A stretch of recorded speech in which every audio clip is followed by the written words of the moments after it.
It's like trying to win a car race. Should be a good one. And as you're driving, saying, hey, make it run better. You could have a posse of waifus. Starting off kind of strangely. Slaying the land. Welcome to the show. This is insanity. Taking a critical look at the gaming news of the week. This info is pretty shocking. Somebody's got to give an answer to this. This is Augmented Reality. You are watching my favorite channel. I've not heard of them. The Triple S League. Enjoy, guys.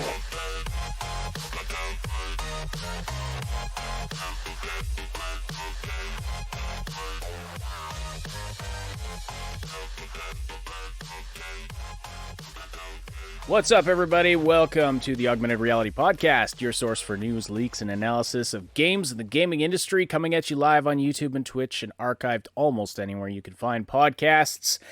I'm curious if anyone out there regularly listens to the audio podcast. We'd love to hear from you, like if you listen to it on SoundCloud, iTunes, Spotify, anywhere like that. If you listen regularly, we've been putting the podcast up regularly, like as soon as possible after the show ends. We get the audio version up, so let us know if you listen on one of those platforms. Very curious. Anyway, this is Ash here with you, along with Subsidian and Moontag as always.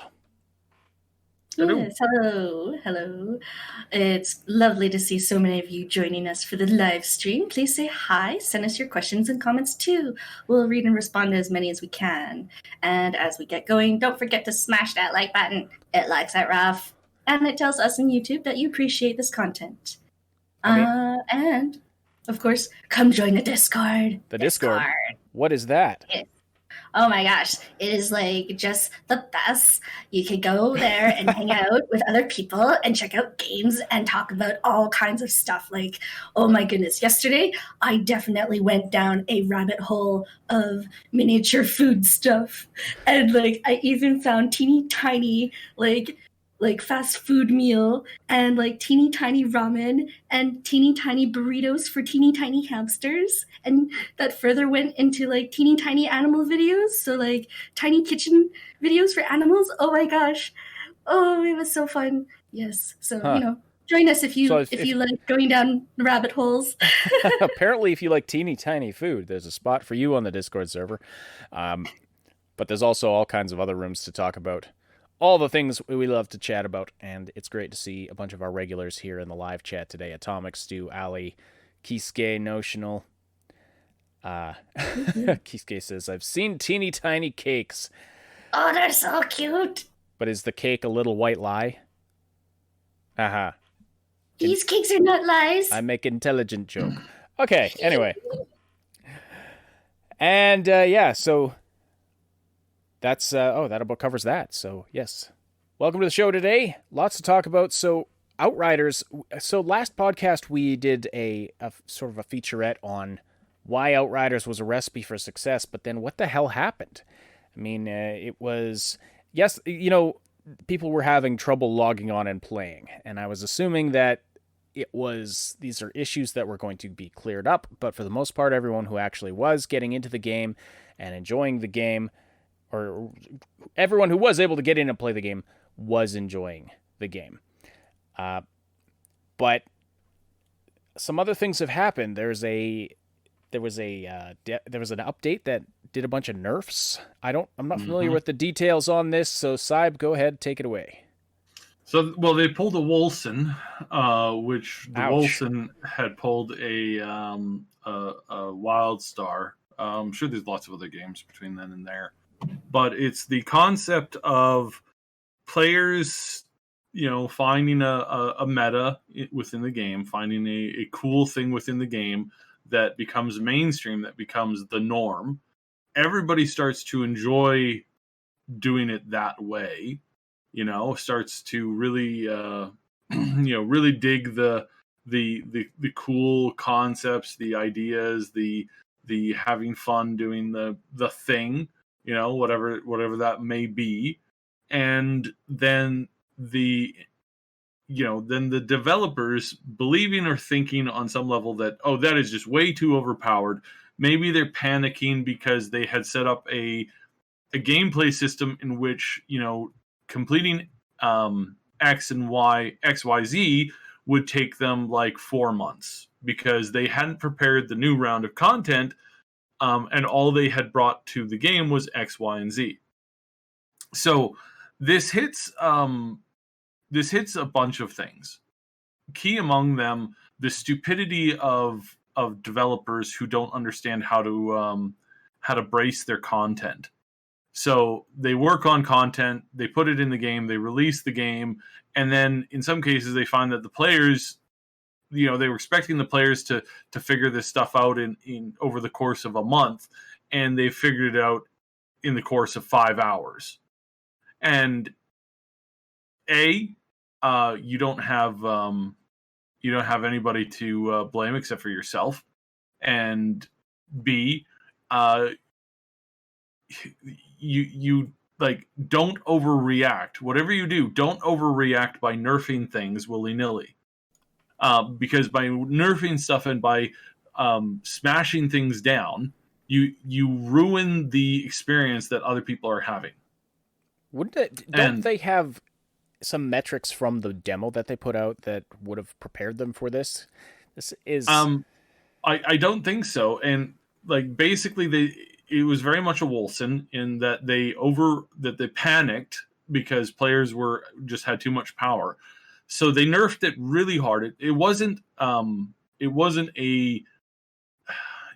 In some cases it wasn't a massive nerf to a particular style or particular gameplay. It was a nerf. It was a massive nerf.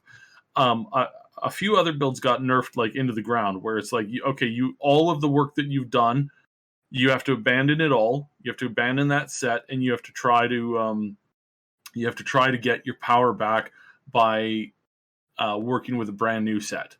So if you were the type of person who only carries one set on them, your entire character just got ruined, and you're going to have to start grinding at really low content just to get options for gear to open up a new way of doing stuff, because there's no way you can compete in like the upper tier content as is. Ouch. So again, this is what Wolcen did. They had the Bleeding Edge build. Everybody was using it. It was very popular. It was very big. Everybody was having a blast.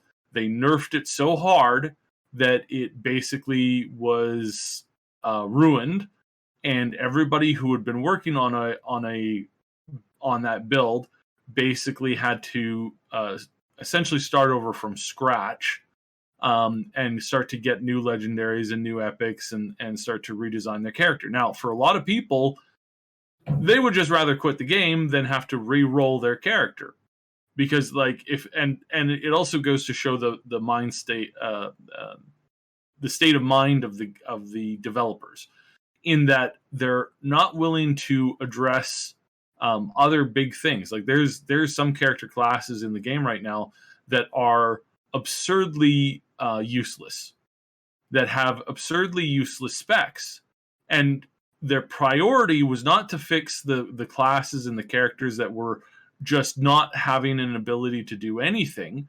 Their priority was to ruin the top end builds, which in some cases were carrying those people. Mm-hmm. And that's the biggest, dumbest thing you could do, is throw in your community, your concept, and be like, we just don't care. We just don't care. Because that comes across really, really loudly to the community that you're trying to foster. No, absolutely. Like and for it to go, especially, I mean, first, for one thing, they're having trouble keeping people online actually playing this game. Yeah. And yet they're working on rebalancing patches. I mean, that seems like... Well, again, I raised this point, and so did several other people, that the devs went out of their way to clearly state that it was a separate balance team. Hello? I got a couple of those Neanderthalic brilliant people, and my reply to that is, you fool, that is what you're supposed to do. Like, you're not supposed to have say you've got a team of 100 people and 10 people are on your balance team. When the servers are as bad as they are, when there is as many problems as there are, you need all hands on deck fixing those problems. So all of those problems that they were having, and this stems from not just the server issue. It was the server issues. It was a lot of bugs, a lot of bug squashing that they needed to do, and then they also had a lot of people's inventories being disappeared, and they couldn't. They didn't have the manpower to fix that right away. And my immediate question is, you had people working on a balance fix. Why weren't those people on restoring accounts? Because that's not a hard thing to do. You can teach somebody how to restore accounts as long as you've done it as long as you've created a tool for it. You can teach pretty much anybody how to restore an account. And at the very least, these people could have been, fixing bugs, like going through, finding them, reporting them, getting, just all they had to do was literally sit in Discord or on Twitter, checking issues and going in to fix those things. But no, they weren't doing that. What they were doing was spending an enormous amount of time rebalancing all of the most played classes and the most played stuff. And again, not balancing the players who are begging and screaming for anything to be tweaked, any improvement. Overall, they're doing less than a quarter damage that everybody else on their team. They're having just really, really hard survivability things. And then there's whole builds that are just pointless right now. Whole abilities in trees that just aren't being utilized whatsoever. And nobody was complaining about this stuff. Like, nobody was saying... Everybody... No, that was the thing. Everybody was complaining about it. And again, you had this in Wolcen. You had this before in multiple games. This is a very common problem where the devs are like, oh, we got to fix this. Oh, we got to fix that. Oh, we don't want people to be strong here. It's like, well, there's whole classes that need help before you start doing, oh, no. We don't care about them. What we care about is our content not being destroyed so quickly. So they fixed things that nobody was complaining about, and they ignored things that people were complaining about. Is that what I'm getting from this? Basically, yeah. Okay. And that's why I said they pulled a Wolcen. They pulled another game. WildStar did this back in the day. They had massively overtuned their content, making it very, very difficult. And there were a lot of classes and specs that were struggling. What they did was they ended up nerfing a lot of those things even more. And their answer or their reply to this was, the game's supposed to be hard. It's like, okay, but if you put out a game, we're talking about a game that was released. This was not early access. Right? I'm not confused about that. This game was released, and it was, and people were enjoying it when it worked, and which was still. Here's the kicker: all of these fixes, they put in the crushing of the crushing and the destruction of the specs before they actually implemented the server fixes. Yeah. So and again, like this mixed up priorities. Because if your game is not working, then that should be priority number one there. A few comments I want to read from our live chat, because we have a fair number of community members who are into this game, and there's some interesting opinions. So Kisuke actually says that he is now enjoying the game, and that some of the nerfs feel good. Interesting. Also says the builds that got really overpowered don't show up until later in the game than the demo. So that explains why there wasn't any anticipation from the demo. But I still feel like that should have given them some indication of how fast people would blast through the content. But perhaps, again, if there's just... Well, and again, this is an incredibly new mistake when it comes to developers. And I'm surprised that this studio made this mistake. This is a horrendous mistake, and it really boils down to the core concept of how you design content and how you build out your release data. So there are a lot of studios that they work on a bunch of content and then they put that content out at launch. We're not talking about DLCs, because I hate this practice when it comes to DLCs. They put out the game and then 2 weeks later they have a DLC ready. That expands on a bunch of stuff that clearly was meant to be in the base game.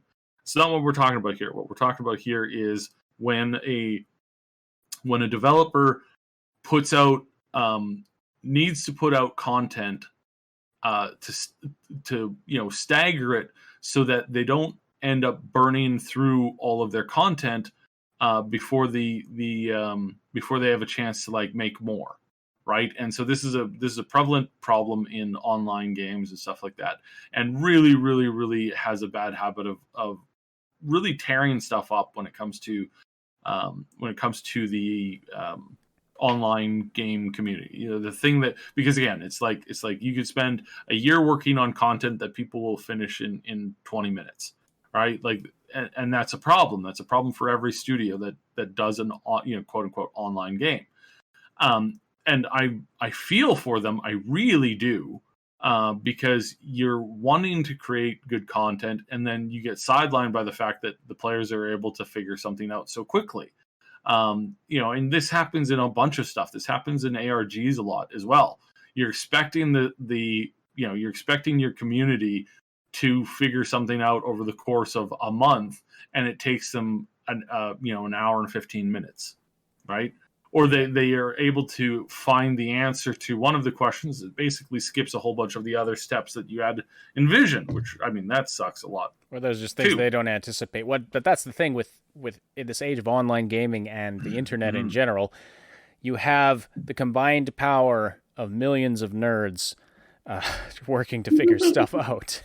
Exactly. And that's right. And many of them, especially if they're of like you, Saib, the highly analytical and basically computer brain, that they're going to figure that stuff out. Mm-hmm. Atomic Stew says, so I'm going to be at a disadvantage starting Outriders now? No, I don't believe so. They've compressed everything downward, if I understand correctly. Well, they've tried to, but again, these games, like, it doesn't take long for somebody to find out new ways to do stuff. And the whole point of this, and this is why I say this is a new mistake, you should never nerf down in these types of games. It's a PvE game, meaning there's no PvP, which means that you can't like dominate you can't camp somebody for 20 minutes because they're using the wrong spec and you are. That's not fun. We're not talking about PvP. We're talking about PvE. In a PvE world, you should never balance down. Unless it's like extreme, you should never balance down. You should never nerf an option. Instead, what they should have done is they should have gone in, buffed every other stuff so that the whole of the power feeling, the feeling of power, the feeling of of awesomeness, that stuff is all brought to more people. Because I can tell you, having done, I was doing sort of one of the builds. It wasn't nerfed so much, and I was still able to carry. I'm still able to complete a gold 15. It's hard, but it is definitely they definitely nerfed it on some level. But right. They didn't stop me from being as powerful as I was before. I'm still able to carry people through other through 13s and 14s with ease. And last night we were starting to get to the point where we actually completed a gold on 15 as a group. Of 3, which is fairly difficult because everybody's hit points get stacked up and there's more mobs and all this kind of stuff. So that being said, they didn't really stop me from experiencing that, but there's a lot of other builds that were being underutilized, underplayed, and frankly needed to be more people needed to do that. More people needed that kind of a buff to fix that kind of stuff so that they didn't feel helpless, so that they didn't feel useless.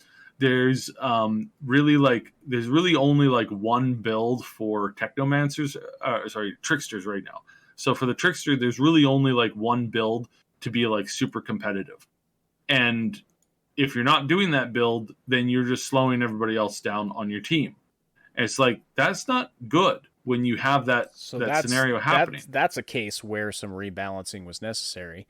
Yes, and instead of rebalancing that and fixing that and finding an option for the community to have that. Another big thing that everybody agrees on is the tanks are underpowered. They're significantly underpowered. Mm-hmm. They're underpowered, and in most case scenarios, they take more damage than classes that are not tanks. And so there's a clear need for the tank class to be buffed considerably. But again, before even glancing at those issues, they went and they nerfed the thing that was carrying people through. But here's the dumb thing. In attempting to nerf those superpower builds, they nerfed the tank build even more. Oh, no. Because when they went to go nerf the one of the procs, they accidentally ended up nerfing it for the tank spec, and the tank spec guys went from barely being able to clear a 13 or a 14 on gold. They went from that as an average to barely being able to complete a 12.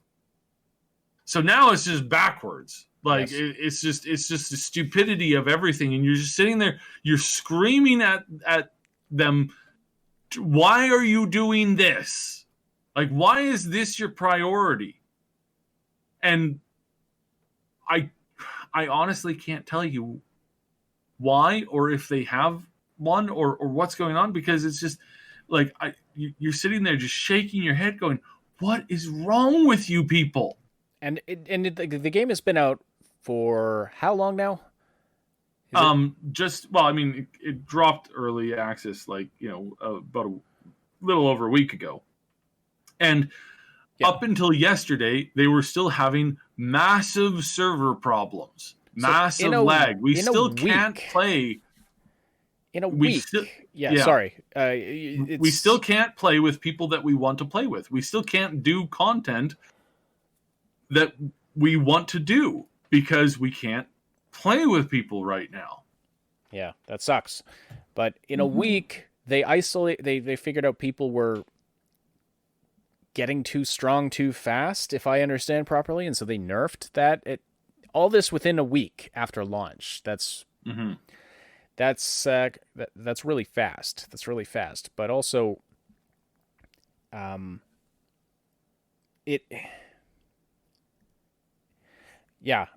just blanked there. I'm just baffled by this whole situation.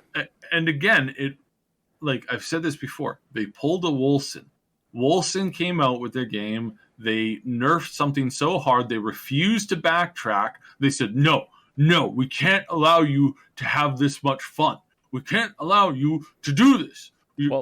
If we allow you to do this, then all of our content's going to have to be redesigned. We're going to have to create new stuff. Yeah, that's on you, buddy. It's also on you for having been stupid enough to try to put all of your content for the next 3 months out at launch without having any backup.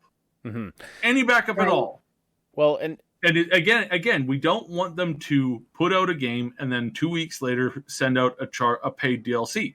But having a DLC ready that you can tune up or tune down in respect to what the players are doing, that's basic 101 game development. Don't put all... I don't know. I don't know. Has anybody heard this term before? If I were an egg farmer and I had to walk the eggs from one place to another, and it was a little bumpy, and if the basket fell over, let's say I'm putting these egg things into a basket of some kind, but the basket has a tendency of imploding, and so it's not a common chance. It's like a 1 in 10 chance. The basket will implode, and so if I put all my eggs into this one imploding basket, and I'm on my way to sell the eggs, and I hit the one bump, and they all implode, and I lose everything, I probably could have if I had diversified the eggs into multiple baskets that implode, I would have had if I had 10 baskets, then the chances of all 10 of them imploding, if it was a 10% chance, is really low. I'm trying to picture how a basket implodes, but anyway, well, I just picture it falling through the bottom, just snap, and everything smashes together. I'm actually envisioning the bag, the basket actually literally imploding. But the term, I'm being smart. Obviously, everybody knows the term. Don't put all your eggs in one basket. And again, certain industries have never understood this. And Moon and I have worked in some really crap stuff before, where it's like you look at somebody and you're like, you fool, what are you doing? Like, do you not know how to count? Basic math. Do you not know how to do basic math? To see what you're doing is probably going to result in a terrible outcome. And the response typically is, no, it'll be fine. It'll be fine. It'll be fine. How will it be fine? And so this is one of these things here. So would it have been that much harder for them to, instead of nerfing everybody, adding more challenges? Yeah, exactly. That's what they should have done. If they beat the super boss way faster than you expected, add a super duper boss. Exactly. Say, oh, there's another one of these guys over here, but he got struck by lightning and now he has epic uber powers, and I'm being silly. Yeah, but when you've written your characters so strong that they've defeated Ultron in one very short battle, then the next thing you do is you introduce a Thanos. I mean, that's just how writing works. And again, it's their fault for having allowed this to begin with, because they didn't do a proper enough testing, which I don't understand how. Well, I mean, I do. As we know, game developers are not good at their own games that they create. Very few of them can play through their hard mode games. I remember, most people remember this. Ash, you and I, this goes way back, right? So Bungie came out with the first Halo, and playing Halo 1 on easy difficulty was like playing against toddlers. Oh yeah. It was basically just it's like not just toddlers, but Smurf toddlers. Meaning that there was a lot of red with tiny little bits of blue in it. It was a massacre on an epic proportion. Their hard mode, what did we do? We beat that in 6 hours on opening day? I think it was about 6 hours on opening day. We just destroyed that game mode. And they were shocked. I remember reading articles that they were shocked at how fast people had finished it on hard, on their hardest mode in Halo 1. And the difficulty in Halo 1 on their hardest mode to Halo 3, I think it was, on that hardest mode was it was an incredible jump. It was a huge jump. In 1, you could one-shot most enemies with a melee strike. So it just became a game about just jump around them, get close enough to do the melee. Yeah, but then just do the dash. Now, I mean, we're going back to an era where, it was. Yeah, gaming. Halo Halo was pretty revolutionary when it first came out. Yes. But mean, your point stands. Yeah. So I guess the question is why why were they not prepared for this? That doesn't make a lot of sense. Couple more thoughts from our chat here. So Notional says, am I the only one getting sick of bloaty time sink grindy looter shooters? Well, it felt like Outriders was going to be something different, but this makes me wonder, could it have been something from Square Enix? Did the publisher come to the dev and say, hey, you got to nerf this down because people are blasting through this too fast and we want to keep them playing for longer? Arbitrarily lengthening the game. No, this in particular boils down to just bad preparation design of believing or thinking that your content was going to be enough for a certain thing or perspective, and then assuming that would carry all the way through. Atomic Stew says, the question is, does this make it a flash in the pan game that come next month no one will be playing it anymore? So in Wolson's case, and again, I'm using. There was a couple. I got into a fight with a couple Twitter idiots who would say things like, like this is the end of the world, but really what you see here is that no, this is quite possibly the end of their world. And I don't say that happy. I'm not dancing on their grave. I said before numerous times, I try not to do that because it's very unhealthy for you as a person. But just in general, like I try not to do that. And I'm not happy that these guys have shot themselves in the foot, but they really, really have shot themselves in the foot here. And the primary thing that they've done by doing this, the primary shooting themselves in the foot experience here is they have robbed themselves of the goodwill of the players. And Wolson did this, in which they came out, they did this thing, they refused to back down, and 99% of the players said, fine, I'd rather play something else. And then Wolson Dev said, well, I mean, you can go ahead and try. And then everybody's like, yeah, watch me. And then they left in mass. That game had one of the highest tank of player bases I have ever seen. Like WildStar was probably the only other comparable one where it was like we saw the patch come out. We went to do the raid that night that the patch came out, and everybody except for one person in a raid of 40 said, I'm done. This game, they clearly don't know what they're doing. They have just made the content harder. They made it so that I have to re-roll. Completely, I have to re-roll. I just spent 3 weeks getting my character up to this level, preparing them to engage in these challenges, did all of the farming.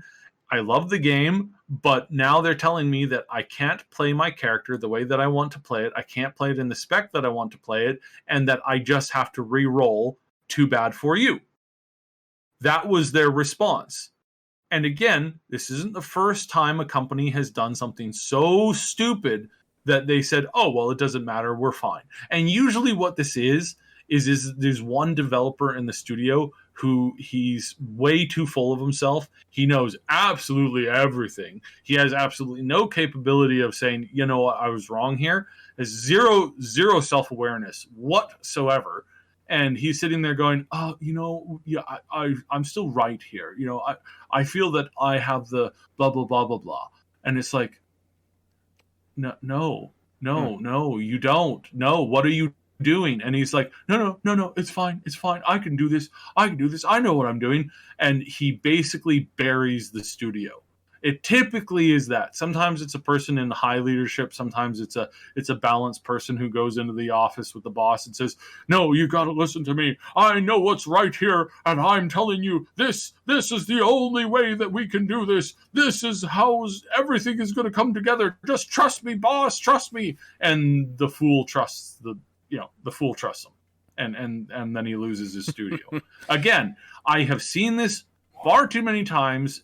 And this is real examples. Firefall. There's another one for you. Exact same one.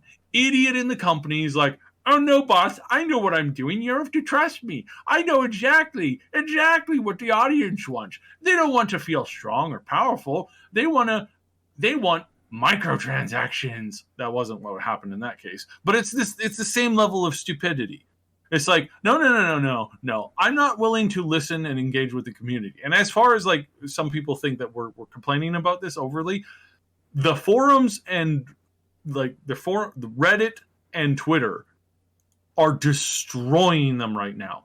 Their communities went from, oh yeah, guys, we really support you, we're behind you, to what are you doing? Stop this right now. Stop. And they didn't. Or they aren't, or they haven't. They did another patch notes yesterday. Didn't mention a thing about this about the controversy.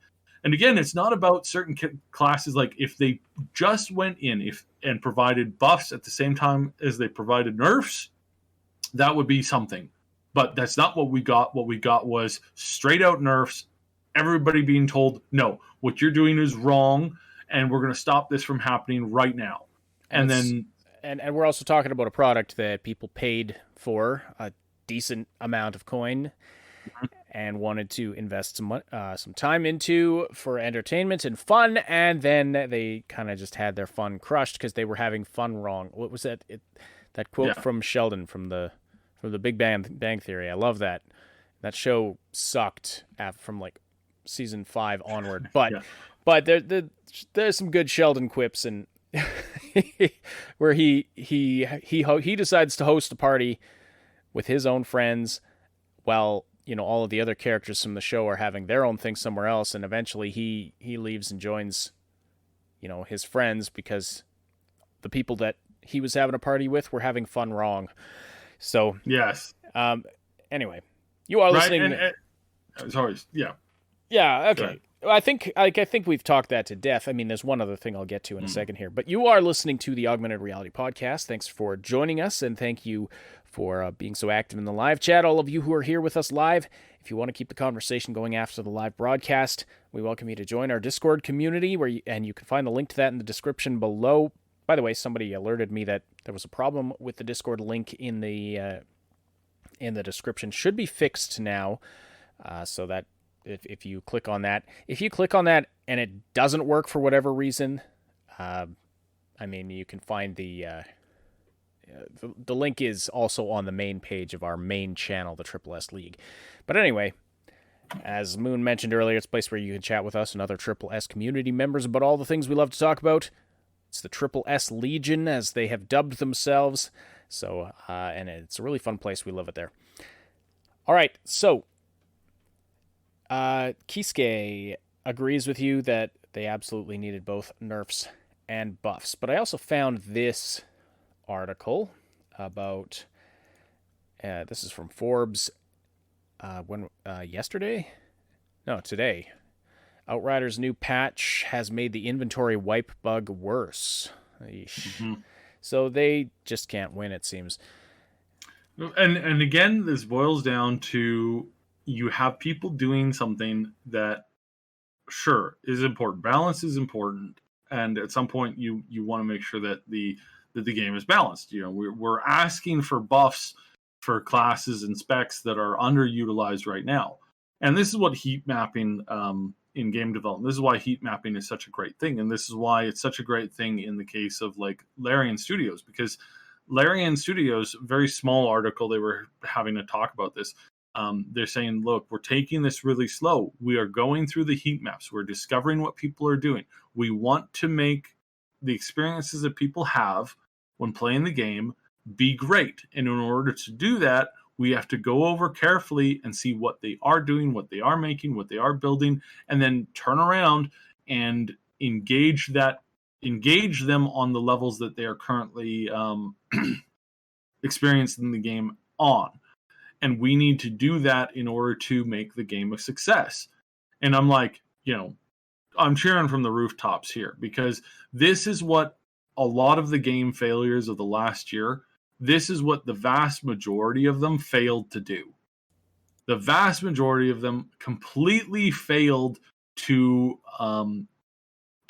understand their community from a very deep level. What were people looking for? What did people want? What are people engaged with? How are they engaged with our products? These are questions that you have to ask constantly. And if you're not asking them, you're doing it wrong. If you're not engaging with the players to see what they're actually interested in playing your game and why, again, you're doing it wrong. Exactly. If you have people playing WoW, and every now and then they gather a large group of naked gnomes to just go running across the countryside. What do you do as a game developer then? Well, you have two options. You could nerf the game so that gnomes can't gather, because that's not how the game was meant to be played. Or you could, host a monthly running of the gnomes or something like that. I know I'm not describing that entirely accurately, but that's obviously, that's the thing that happened in in World of Warcraft, the running of the gnomes, right?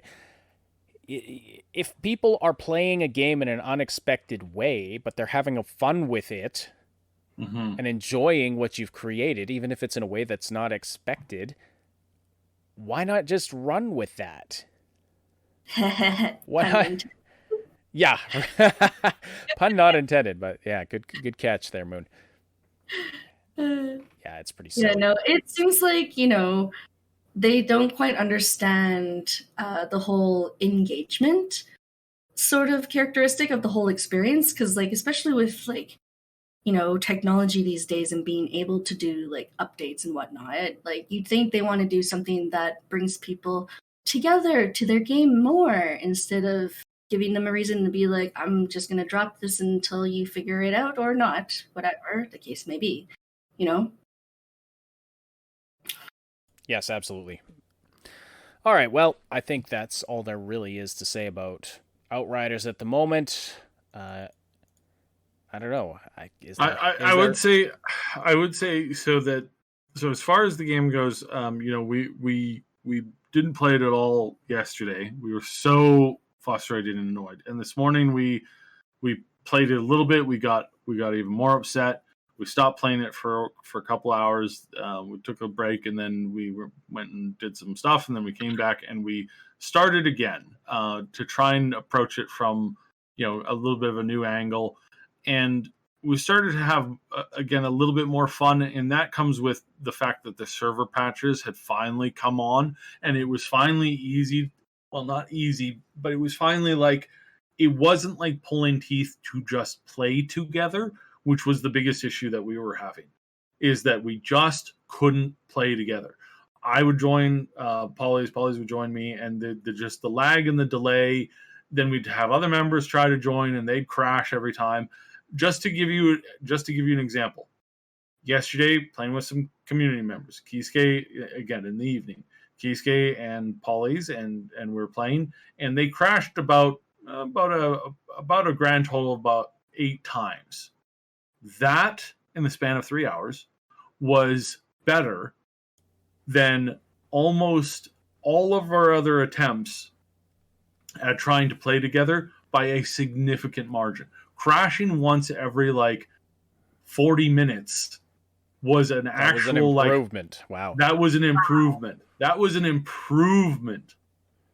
So it was bad. And again, the fact that they can't prioritize fixing that stuff over top of giving nerfs out is utterly ludicrous to me from a game developer stance. Ludicrous. Loot-shoot-a-Chris. All right, moving on then. I'm I don't know where to go with that. Well, let's go from there to talking about Hideo Kojima. That makes sense. Speaking of things, there's a segue for you. Speaking of stuff, let's talk about Hideo Kojima. So, Kojima Productions is reportedly working on a new game, but it is not abandoned for PlayStation 5. This was something people were speculating about, that this game abandoned that was recently revealed. People were speculating this was Hideo Kojima's new project. Apparently it is not, or it just really doesn't make a lot of sense for that to be his new project. But there is some interesting news, according to Jeff Grubb from VentureBeat. Now, that he doesn't really say here where he gets his information from on this, but apparently Kojima is in talks with Microsoft about publishing his next game, which is very interesting. So he seems to be leaving PlayStation behind for greener pastures, bluer pastures. Yeah, so there's a lot of people who are like, oh, is this real? I can 100% guarantee you with my vast network of spies and information that yes, Microsoft would love to publish Kojima games. Well, I mean, I'm sure anyone could guess that. But right? It's one of those. It's one of those. And this is actually the 2 stories today we have about a well, duh moment. I don't know what nicer way or kinder way of saying it. It's well, duh. Like, Well, okay, fair enough. Did a 5-year-old point this out to you? Like, really? Like, wow. But he actually says Kojima is in talks with Microsoft. Yes. Like that's more of a specific. which is a little bit different. However, it is just pointing out that some people are like, I don't know if I believe that. And as somebody who actually came out with a story, and I'm so shocked that we never got much like props or feedback from this. We were the first official YouTube channel and outlet that said Kojima is bringing his game to the PC. He wants it on more platforms, period. I said that 2 years before it was almost 2.5. It was almost 3 years before that game came out. And people laughed really hard at me saying, that's ridiculous. It's obviously never going to come to PC. You stupid person, you. How dare you, blah, blah, blah, blah, blah. It was really, really funny because I guess who got the last laugh. But yeah, no, this is one of those things that it's pretty obvious that, of course, both parties would like this.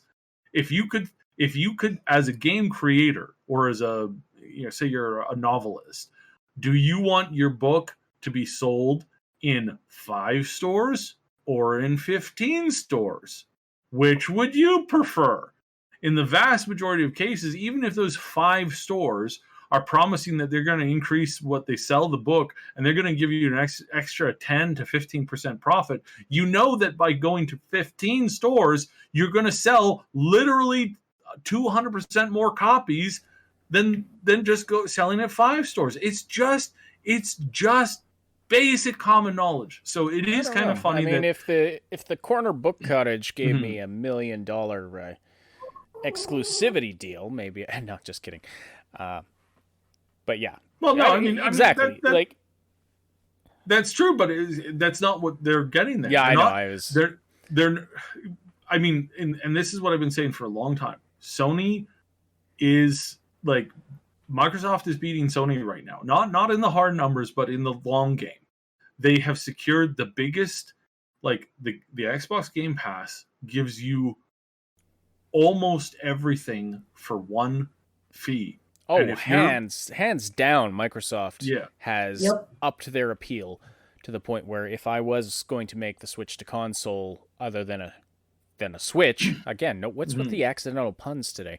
If I was gonna, go from being a PC and Switch gamer to getting one of the other 2 consoles, it like there's not even a question it would be Xbox. It's not. It wouldn't even. I would spend exactly 0 seconds deliberating it because Microsoft has they've upped the value so much, and those exclusives that Sony offers just aren't worth it anymore. Like in terms of choices offered, I like the Xbox one much better, especially with like somebody was mentioning it in the chat earlier. What was it?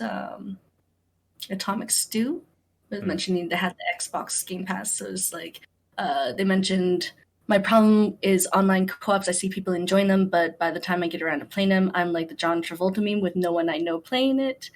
And that's no loss because like you've got the Game Pass, so it's just like, oh, you can try it, and then if you don't like it, you can move on because there's more. Exactly. We were talking about how demos should come back, and I think they should. Yes. But again, with something, if you have something like Game Pass, you don't even need to try the demo. You just try the game, and if you don't like it, you find something else. Yes, Sony's gonna have a hard time competing with that. Now, granted, that's my opinion. As that's what I would do. I'm sure there are some who would. Some people value being able to play games that nobody else can, and that's okay.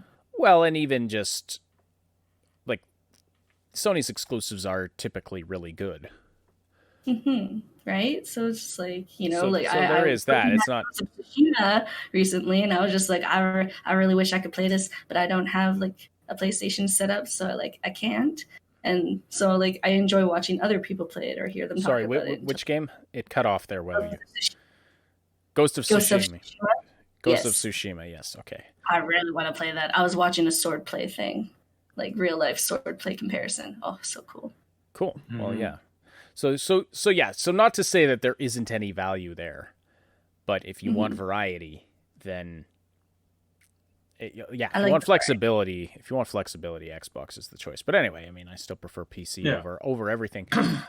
Yeah. And again, it's Kisuke says, I value owning my games. I mean, good luck with that. They Yeah. could just... right. Everything is... You buy a physical copy of a game, you're still just downloading it anyway, so I don't even know what the point is.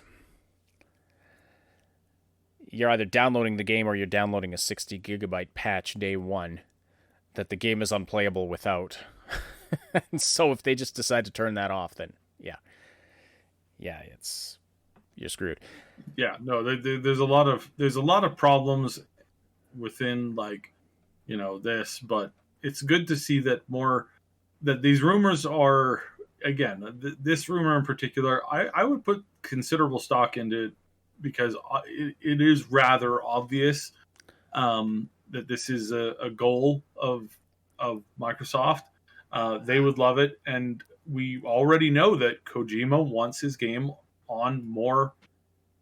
in more places. He wants it to be easier to access, be more accessible, I should say. He wants it to be more accessible to more people, period. And kudos, because of course, as an artist, you want that.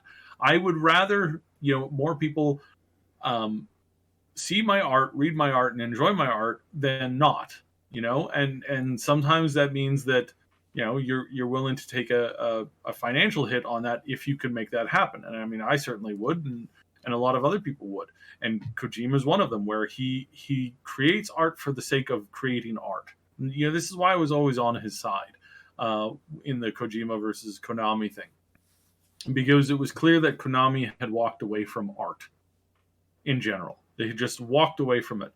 It didn't serve their financial aspirations, and being a pure art form. That's why they went to pachinko machines, which, I don't care how or in what way you try to argue it, a pachinko machine is never, ever, ever, ever art. Go blankety blank yourself. It's just not. Period. Gambling machines are not art unless they're in a museum behind a plexiglass wall. Like, can you tell I don't like gambling? Yeah, fair enough. But another clue to this is that there was a statue on Phil Spencer's shelf that was referencing a potential deal with Kojima. I believe we can see it in this picture. So it's... how very interesting. And Phil Spencer, I mean, he's got a history of doing this. Phil Spencer has a history of doing this kind of thing, having something hidden in his space wherever he's filming, his latest thingamajig that gives hints to something that's upcoming. He's got a Switch on there too. Interesting. Microsoft is buying Nintendo. Confirmed. There's a Nintendo Switch on Phil Spencer's shelf.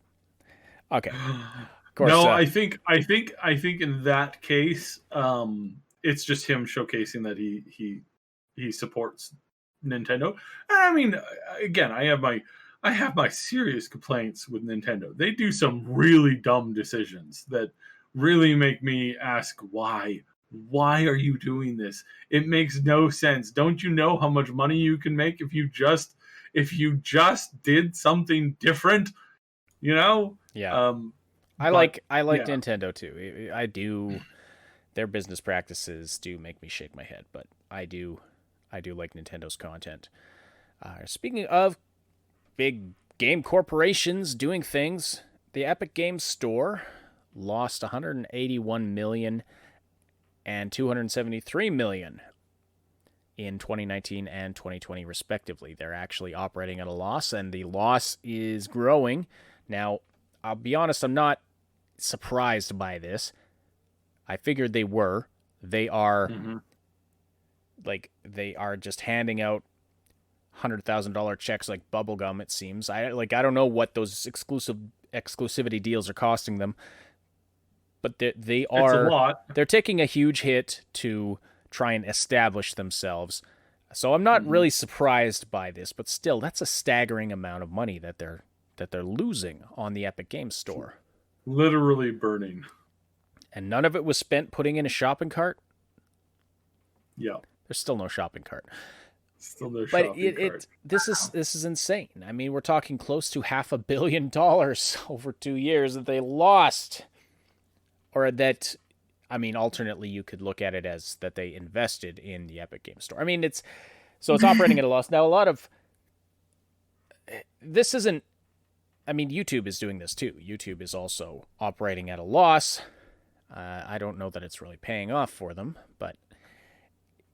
Well, it is because they keep crushing all of their competitors, and they crush their competitors because they go to those advertisers and say, "Hey, we can advertise your content at 1/10 the price that you're paying this other place here, and you could come all down here and do this." And it's one of those scenarios that, I mean, again, we don't get too political, but this is why the railway companies were broken up, is because they were so powerful that just by like going to a certain place, go and say, "How much are your town willing to kiss my foot here? Because if you kiss my foot, I might bring this here train right through your town. And if you don't, I will make sure that nobody ever knows your town exists, let alone comes here." Yeah. I'm really doing a Western thing here today.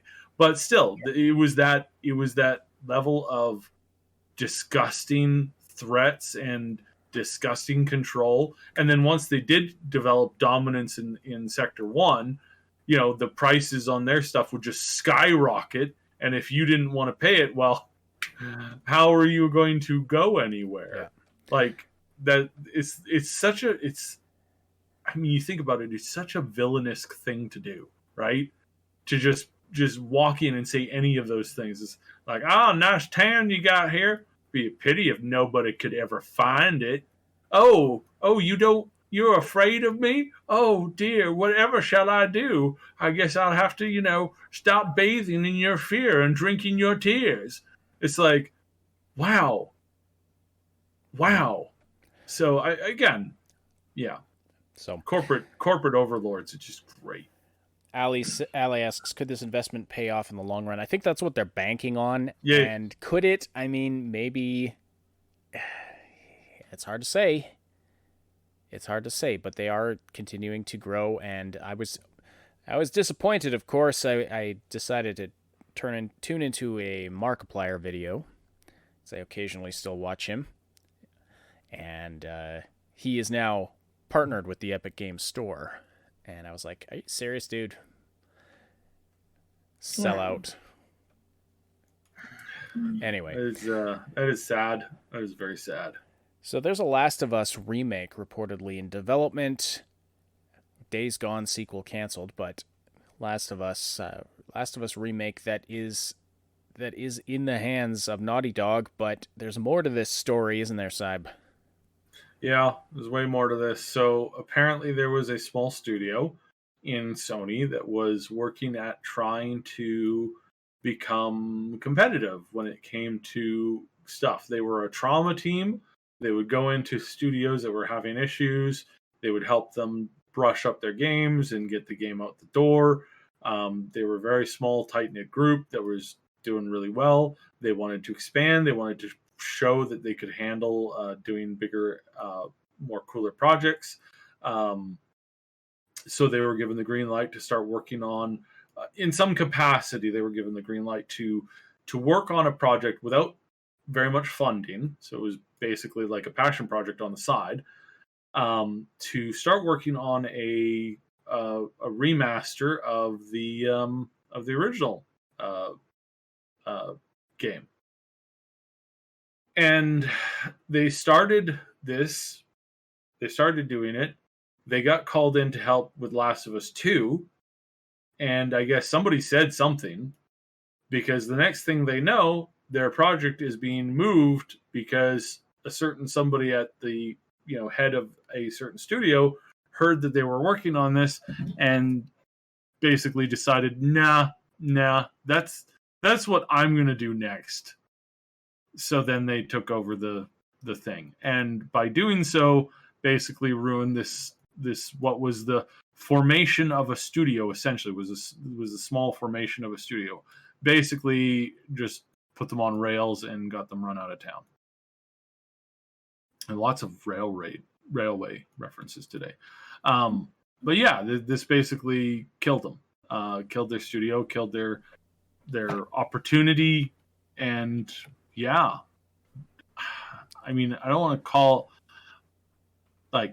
it's total scumbag something that is maybe too harsh? I'd say yeah.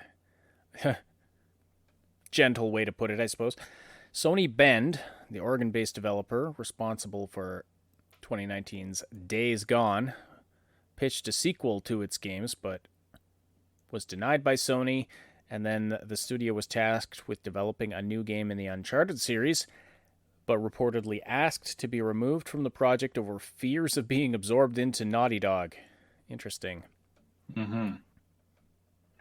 So, just goes to show that that Naughty Dog is just basically a cancerous thing now. I mean, the fact that 80% of the devs that worked on Last of Us 1 are no longer working at the studio. At the time of releasing Last of Us 2, that is frightful. There is always turnover. There's always a good time for people to move on from a project, but to have the majority of your team move on from a project, oof. Before you even finish the next project, oof. Mm-hmm. For them to have hired Hollywood video. They hired a bunch of people from Hollywood to work on the game, doing things that they weren't even good at because they had burned through so many people in the game industry that they just weren't getting applications for jobs, period. And everybody knows that if you're new, do not go and work at Naughty Dog. If you want to get burnout, if you want to be treated like garbage, if you want to have a certain somebody come by your desk and talk to you for hours on end on how smart and how beautiful and how just amazing they are. And they've written probably the greatest story ever told, even though they didn't actually write it. It was a certain Amy had done most of the writing for these games, but had gotten basically shoved out in front of a train themselves. Yeah. Totally their brilliant, most beautiful work ever, because they're so much better than you. Than all of us, really. Like we should all just be in awe at the greatness that is this egomaniac. Is that the correct term? Something like that. Yeah, takes one to know one. Just kidding. So anyway, you wanted to talk about this game again, Hot Wheels Unleashed, which your fascination with this game is somewhat surprising to me. But anyway. Well, I mean, it's true. I don't play a lot of racing games, but I've got to say that I am very impressed and very happy with the showcase that they showed off on Thursday, I believe it was. Very good. I mean, just really solid. So, and again, I may not even pick this up, but I'm certainly going to encourage racing car fans and anybody who's a fan of Hot Wheels. This took me back to my childhood so quickly. So, first of all, there's the racing car game is built within small rooms. So like a garage, a bedroom, an it's attic, Hot Wheels that kind scale. of thing. It's like you're actually racing Hot Wheels cars in it. Yes, exactly. And so they have the Hot Wheels tracks. They have the environments that are, or the environmental track type things are very similar to what you would typically buy. I remember seeing this. I remember growing up with this stuff, and it is true to form. So are the cars. The cars are not a scaled up version of their. No, they put these cars into a scanner, essentially scanned them and then blew them up and then put them into the game. You can actually see the mold lines that you would see on the exact same car if you took a microscope to it. You can actually see the way that it's built. So yes, there's obviously some digital tweaks as far as like being able to like let the wheels spin and move, and there's some fire coming out of the engines and that kind of stuff. So there's that. But these things, they don't look like cars that you would see on a racetrack or in any kind of like big fancy racing car game. What you're seeing and what you're experiencing is quite literally a miniature, like the actual Hot Wheels cars, the actual Hot Wheels cars. That's what you're seeing. And it looks, you are literally playing with Hot Wheels cars. And I love this. I applaud them. I hope this game does very well. Again, I haven't been into racing car games for a very long time. The really fast ones do tend to cause me a little bit of motion sickness. So it is something that I tend to avoid. But they're coming out with 60 cars at launch. They're going to come out with 6 environments, a track editor. Car customization is definitely on the table. So paints and possibly like a mix and match thing is something that they're looking at. They are looking at crossplay. No promises on that right now. Crossplay is actually quite difficult to do for certain engines. For certain engines, it's really hard to do. For other engines, it's a little bit easier. The Epic engine is Unreal. It is easier to do crossplay. Ooh, excuse me. But it is a lot harder to do. It's a lot harder to do that on other engines, or if you just don't have the technical prowess that this very small studio does. This is a fairly small studio making this. It's not a super huge studio. There's a question from the chat that I really want to read. This is from Atomic Stew. But does it have a DLC where you get chased by a younger sibling around the house trying to hit them with a piece of track? Very good question. Yeah, I may or may not have been one of those youths that was spanked by Hot Wheels tracks at some point in the past. Wow, they must be pretty sturdy. I never had my own Hot Wheels track. I think I had some of the cars at some point, but my question is, Demolition Derby? Yes, no. That was that was the ultimate game that my brother and I, of course, would play because he had dozens of these things. I don't know if they were Hot Wheels, but he had dozens of the little mini cars. Demolition Derbies. That was the game. Set them all up in the living room. You just fling the cars at your opponent's cars, try to flip them, and last person standing wins. I just cringe. I cringe from like just the wrecking of these models and the chipping of the cars, and it physically hurts. And Ren asks, Saib, did you watch Thomas the Tank Engine this morning too? Ha ha, Ren. Ha ha. Joke's on you. I already watched the whole series. No, I'm kidding. It's one of these things where it's like, again, it really does take me back to my childhood, like my early childhood. I spent many years in the hospital when I was young, and one of the first memories that I have was my brother who was in there. He, a friend of the family came, and he had been in the hospital with me and my parents for so long that he was feeling kind of like cramped, and so this lady friend of mom's got him a car, as a little Hot Wheels car, as a gift. And I remember, like, I probably was like 2 or 3, probably 2, I think, because it was like I was hospitalized pretty much for the first essentially 3 years of my life. But I remember laying in bed, looking over and going, why don't I get something? I'm in the bed. I was like, one of my first thoughts was like, what? Where's my thing? Well, I'm just going to have to survive, and I did so against many odds. So yeah, this game is. I wish it all the success. They are still in pre-alpha. They are releasing this year, supposedly. This is not too much of a complex game. They already have a very decent working version of it that they actually sent out to some content creators. I say kudos. I say good for them, and I hope more games take the perspective of taking something and then just keeping it simple. Keeping it simple, making things cool, and giving as many options to the players as they can. And that's what they're hoping to do. By the way, they're also hoping at some point to open up every single Hot Wheels car ever made.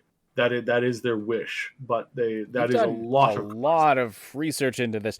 Well, you should email them, Saib, tell them your hospital story, and see if you can get an early copy of the game. Like I said, I don't know how much I play this game, but the one concern that I have is that the way that they are talking about games, the way that they're talking about doing these cars and having rare cars and stuff like that, I do have like a little bit of a hint of a worry that they might do microtransactions. There was no mention of it whatsoever. I just am a little worried that that's what they might do. Well, then, that's not exactly a top marketing strategy. Microtransactions for per car, like per the specialty cars, I'm more or less okay with that. I would draw the line hard at it being a random draw or something like that. Like please don't bring that. Well, I would say don't put a pay to win in. Like if you offer some skins, offer some cool skins. Yeah, pay for skins. Or some aesthetics. But yeah. They made it clear that if there is a particular car that's not if you're playing against, so one of the things that they mentioned was that every car should be you should be able to beat the AI with every car that's in the game. So right, but when you're playing, that there's not a power scale to the cars, and every car handles a little differently than every other car, has different like bonuses and stuff like that, but every car is viable for you to play as.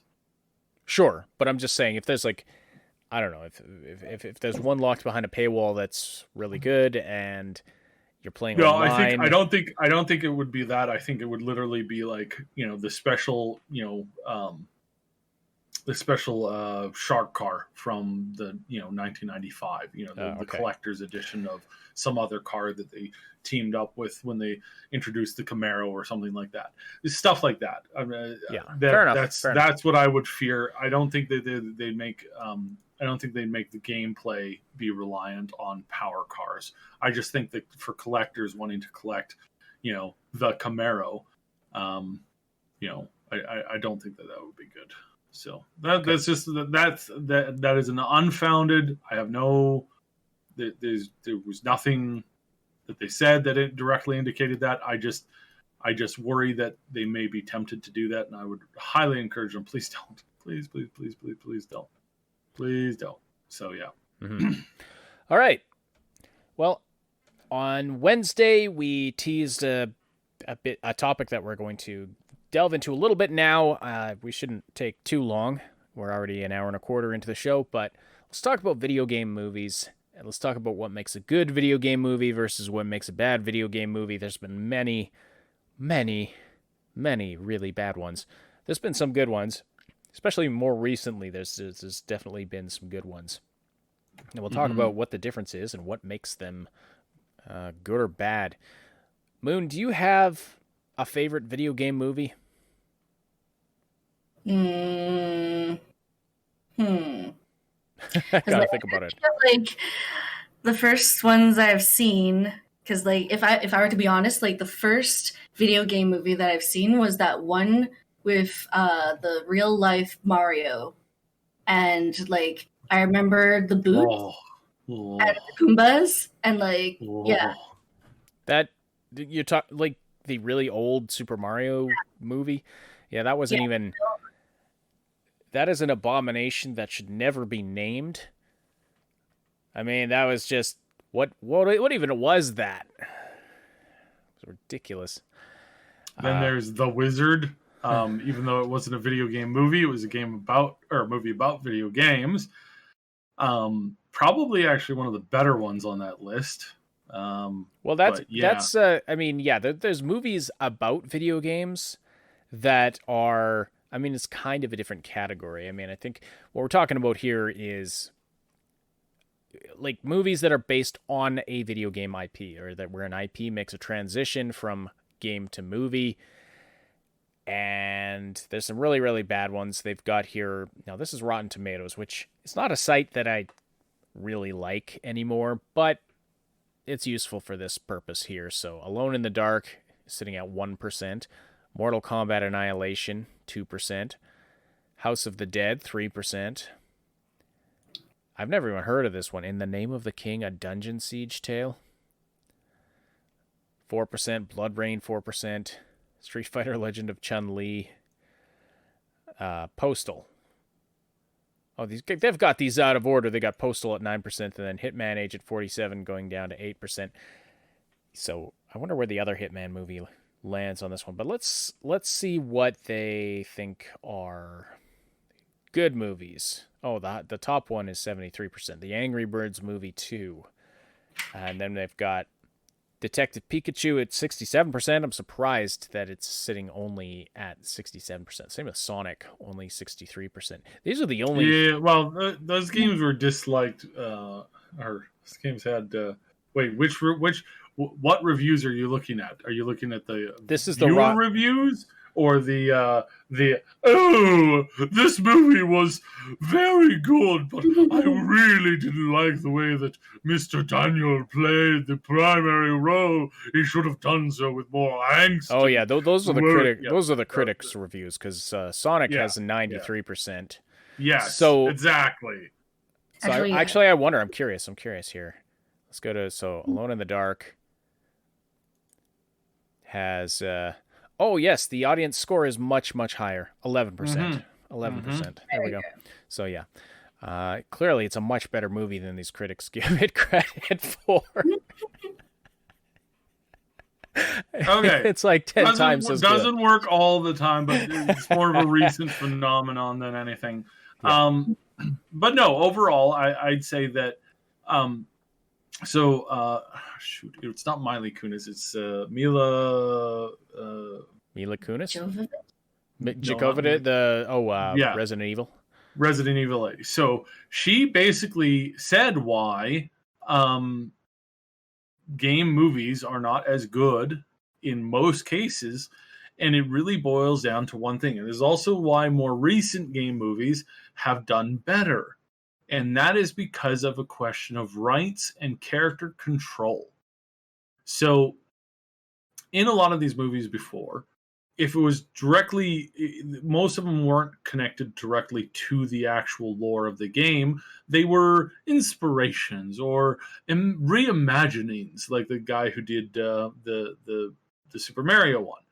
It's like, it's not a story about Mario. It's a story about somebody who looks a little bit like Mario, is maybe named Mario, but comes from a universe that is totally not even remotely connected with that.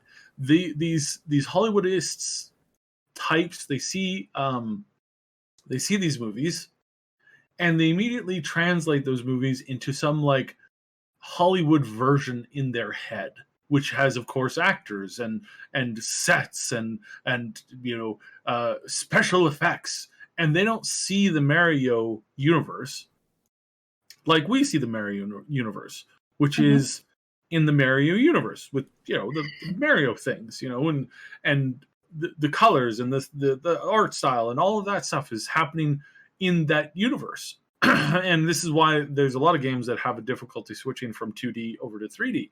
It's because some people viewed those games as 2D. They didn't see them as a 3D experience. They saw them only as a 2D experience for certain fans. And so this is really what you get when you're doing these movies, that you get the you get the creation of these things, which are licenses to create, but not to change and not to impact the story. And once you allow them to actually integrate this properly, and I think we see this with The Witcher, whereas we don't see this with Resident Evil. Resident Evil's not allowed to kill off characters because, they don't control that part of the universe, which is really good because honestly, the way that they write and the way that they were so quick to just kill off certain characters and then to bring them back willy-nilly or to have them die off again or to bring them back again or to any of this stuff. It's so wild and crazy, and it's just like there's some movie people, and I would say that this definitely is the same category for Resident Evil. They're like, oh, hey, cool, we want to try doing this really cool death scene. Who wants to do it? And the actors are like, oh yeah, I'll do it. Yeah, kill my character off. Because they didn't assume that it would be a series, right? They just wanted the extra screen time, or they wanted the special effects thing, because they knew that if they got in, there's certain people whose careers have been launched by being the central target of a cool effects thing. And if you can do that, and if you can do that well, then everybody's going to love you, and everybody's going to want to follow that, and everybody's going to want this, and everybody's going to want that. And it's like that concept is really, really cool. It's very unique and is very deep, but it just doesn't flow that same way, right? Mm-hmm. And so without doing that, without creating that, or giving that license of creation to create and edit the characters, you just don't get something that's that good. Or if you do, the danger then is that you put it in the hands of somebody who's like, I really think that Mario wouldn't have saved the princess. I think he would have gone on a journey of self-discovery and walked away and said, no, I have to discover myself before I can save the princess. Well, but don't they get, like, you look at the Mario Brothers movie, it's significantly edited. Everything edited, but not the same way. Like, and the Mario one, I mean, that's a kind of a bad example because it's one of the really, really old ones. You got to look at more like the mid-generation ones, the ones that have come up more recently that have done just really, really poorly because they didn't have the right to like change the characters at will. And again, I would say it's like the Resident Evil movies are okay-ish for an action movie. They're great as an action movie, actually. But they are completely devoid of any of the lore and logic within the universe of the, well, in most cases, they're actually devoid of the actual logic. It's so funny to me. Like, they're in the prison, and the prison walls are holding out against the undead. It's like, unless, of course, those undead burrowed underground, in which case they're, your foundational walls are more reinforced than your exterior upper walls. But yet somehow a normal zombie was able to tunnel through, 8 feet of concrete and steel rebar. I don't quite get how that works, but beggars can't be choosers, I guess. Yeah. But in that sense, that world is a lot less, flexible than within the lore. It doesn't have that same flexibility. But it doesn't need it because it's not really their selling point. Their selling point is action and cool things and explosions and having people at least appear in the same armor and clothing as some of the other characters. They do a good job of like making characters look like the characters from the movies. Like they do a pretty darn decent job of that. But that's about where the similarity ends because the storyline just goes sideways so quickly. Right. I think that's really what it is. But yeah, I think there's. I think that's definitely part of it. And then I also like Max Darrett's opinion here in the chat that video game movies are bad because they don't beef up the narrative to fit the movie medium. And I agree. Like what works in a game doesn't always work in a movie. And you do have to write it to be a movie while at the same time keeping true to the spirit of the game and the feeling of the game, which is not an easy thing to do, I would imagine. Super Mario Bros. Like, just looking at that cover, it's like, what the hell is that? That's not even, yeah. But I also have to question why, I mean, even if they don't keep true to the IP, can't you at least make a good movie? Like, yeah. Anyway, so yeah, and I don't know. The Angelina Jolie Tomb Raiders. I never really saw her as Lara Croft. Anyway, sorry, what were you saying, Moon? Oh no, I was just saying an attempt was made. Mistakes were made. An attempt was made. Because it's like, well, at the same time, it's like with some of the stuff coming out, not quite being like as good as we would hope. Like, at least people are trying to make stuff. You know, that's what I hope to see more of. Is just like people just trying to make stuff. Because like I don't like that there's people who are like trying to strangle a thing so much because they're so desperate to own it or possess it to such a degree. I don't know. Mm-hmm. Like, just creativity needs kind of the freedom to breathe and to be able to add ingredients to see what happens. Otherwise, you just get stuff that just doesn't last. Mm-hmm. If we look at the more successful video game movies that have come out recently, though, I noticed three. You look at these three here. I noticed three similarities. One, they're either animated or the main character is animated.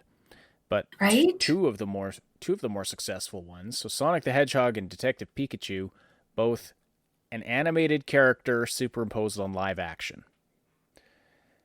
And I wonder, like, that's just an interesting similarity. I have to wonder if that's just a formula that works better. I like it because it touches both the crowd that enjoys live action stuff and the crowd that enjoys animated or digital stuff, and kind of brings it all together into a new world where it's almost like, we're breaching dimensions, right? It's like when Pokemon Go first came out, people were absolutely blown away because you could see the real life size of your little creatures superimposed in your camera. And so, like, I think it's kind of like that kind of novelty of being able to picture, like, stuff that you've seen on a screen in a real life sort of situation and watch a story that makes sense to go along with it, right? Yep. Yeah, for sure. So Atomic Stew says, "Pong the movie." Oh yeah. My gosh, can you imagine? You can make it like this, like an ultra tournament thing with like lots of drama and like rivalry and like all kinds of shenanigans. Like there's potential in that. Ali Mafuz says there's a Tetris movie in the pipelines. You know what? If they can make a movie about the emojis, they can make a movie about anything. Right? Just gotta try, really, because if you don't try, you really don't know. Yeah. No, I'm not saying they can make a good movie about anything, but they can make a movie about anything. Practice makes perfect. Or as close as you can get to it, really. Mm-hmm. Yeah, Pong the movie. The animated the main character is an animated white rectangle, right? Struggling in a human world. Just working like some blue collar job.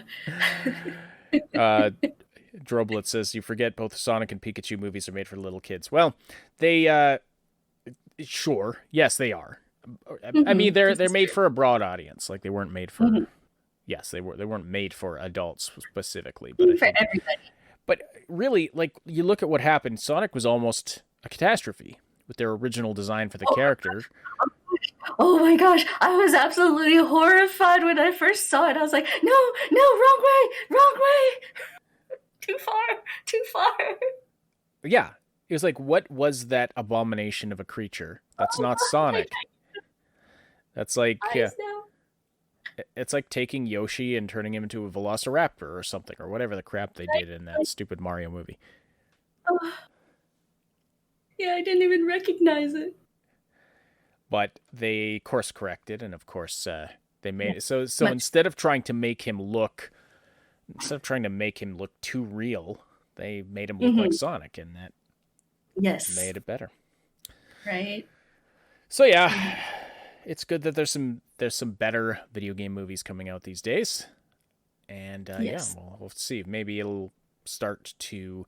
I mean, video games are such a big thing now too that I wonder if it's becoming less of a just trying to cash in. Like, I wonder if these movies are less cash grab and that people are respecting the art and the essence of the gaming IPs. Maybe the gaming IPs are getting more respect than they were back in the 90s. So This is true. This Yeah. is true. That and with all like the tabletop and like D&D type stuff that I've been seeing, like a lot of like Jameez was talking about, what was that Critical Role or yeah, I really enjoy listening to those. Oh my goodness, the shenanigans that they get up to, and like even like some other YouTube players. I was listening to a different group. They're playing Among Us, and they're like using the proximity audio chat. And oh my goodness, it was hilarious. Not only that, like one of the participants, like she actually sketched like an animation of their characters running around with like their audio. Oh my goodness, it was great. So it's like I would love to see more stuff like that with like, just like stories that people can relate to, and also is like can see the humor in, share the humor in, right? Mm-hmm. Oh, and that just made me think. I'm calling it now. There's going to be an Among Us movie. I hope so. Calling it now. I think there's a good chance that there. I mean, I think there are a few concepts that are similar to it, but yeah, I know there's somebody did a high quality animation. It was a 3-parter of the Among Us story, and they did really good. Like they did a really, really, really good job. And it's about 15 minutes in total, I think, if you like line it all up. But super high quality. It looks super awesome. Yeah. Yeah. But I imagine it won't be that. It'll be a full CG animated movie. And they'll either bring the Among Us guys in as animated characters, or it'll just be a full animated movie. All right. Well, I think that's about it for the show for today. Thank you so much, everybody, for joining us. Thank you for all of the interaction in the live chat. If you haven't yet, please do slam that like button. We really appreciate that. It tells the YouTube algorithm that you appreciate this content, and it tells us and just warms our hearts. So thank you so much for that. And so yeah, don't forget to slam the like button before you leave. And thank you, special thanks to all our Patreon supporters and channel members and Twitch subscribers who help to make this content possible. Really appreciate all of you. You see their names appearing in gold throughout the podcast on the top of the screen. And those folks are pretty active on our Discord as well. Check them out. They're awesome people. So come on down to the Discord. Come on down and have some fun. This is a presentation of the Triple S League. Check out our YouTube channel. This is our Triple S Podcasts channel, our main channel, the Triple S League. You can find game guides, reviews, and comedy. And tons of other gaming content. We are, just kind of reevaluating where we're at with a lot of things, and that's why we started this new channel for the podcast and news. But we are continuing, like that's still our active main channel, posting more comedy stuff on there, and there's plans for a lot more of that to come. So check it out. Subscribe to both if you haven't already. This is Ash. On behalf of Saib and Moontag, thank you so much for joining us today. We'll see you on Wednesday for the next live show. Take care, everybody. We'll talk to you again very soon.